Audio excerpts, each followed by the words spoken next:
কথাবার্তা করছে না, কোনোদিন বিয়ার প্রস্তাব দিলে আরো উল্টা মাইল খাইল হয়, গাইল খাইল হয়। হও মে উপজাইয়া আইছে, আর কতদিনের লাগি আইছে? কতদিনের লাগি? সারা জীবনের লাগি। আর খালি সারা জীবনের লাগি নাই, 10 জন যদি বেশি হইয়া তখন চিরকাল 10 জন ব্যস্তর মধ্যেও থাকবা। সুবহানাল্লাহ।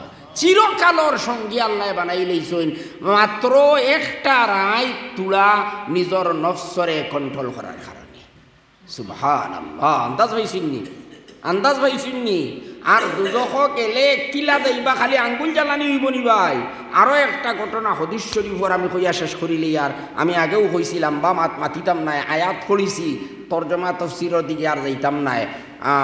যদি আল্লাহ কোনোদিন সুযোগ দেন, লম্বা সময় পাই, তাহলে ইনশাআল্লাহ ভবিষ্যতে আলোচনা করবো।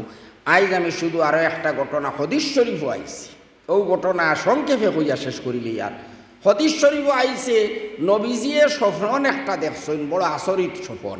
আর আমরা একটা কথা জানিয়ে রাখা দরকার, আপনি আমি স্বপ্ন দেখলে এটা ভুল হইতে পারে, হাসা হইতে পারে, কোনো গ্যারান্টি নেই। নবীয়ে কোনো স্বপ্ন দেখলে এটা ভুল হওয়ার কোনো আশঙ্কা নাই।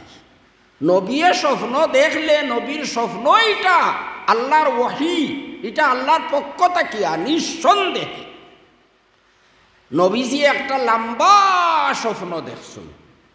এই লম্বা স্বপ্নর একটা অংশ হইল, সংক্ষেপে আমি তার আলোচনা করিলি। আর নবীজি দেখছেন 2 জন মানুষ আইছেন, আইয়া তানে লইয়া গেছেন। লগে লইয়া গেছেন, যাইতে সময় বিভিন্ন জিনিস দেখছেন। এক জায়গার মধ্যে গিয়া দেখেন বিভিন্ন জিনিস দেখি দেখি গেছেন।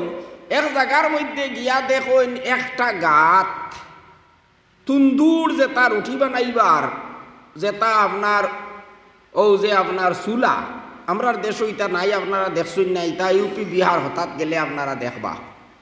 ও তলে আপনার মাটিত খুদিয়া তল বাজু বড় করিয়া মুখ বাজু ছোটো করিয়া একটা চুলা বানানি হয়, উন্দাল একটা বানানি হয় রুটি বানাইবার লাগে। এটার নাম হইল তুন্দুর।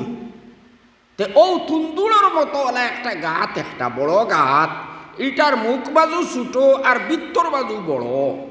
আর ভিতরে এটা এত বেশি শক্তিশালী আগুন, ইটার কোনো সীমা নাই।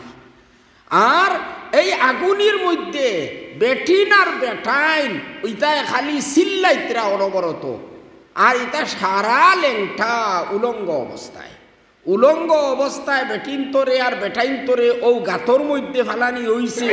আর আগুইনে ইতারে ওলা আষাঢ়া দের, আগুইনে যে সময় জুস মারে উফরে দি উঠে, তখন সারা উফরে দি উঠি যায়। আর যে সময় আগুনের তুড়া জুস কমে, তখন আবার তলে পড়ই, আবার আগুনে জুস মারে, তখন উফরে দি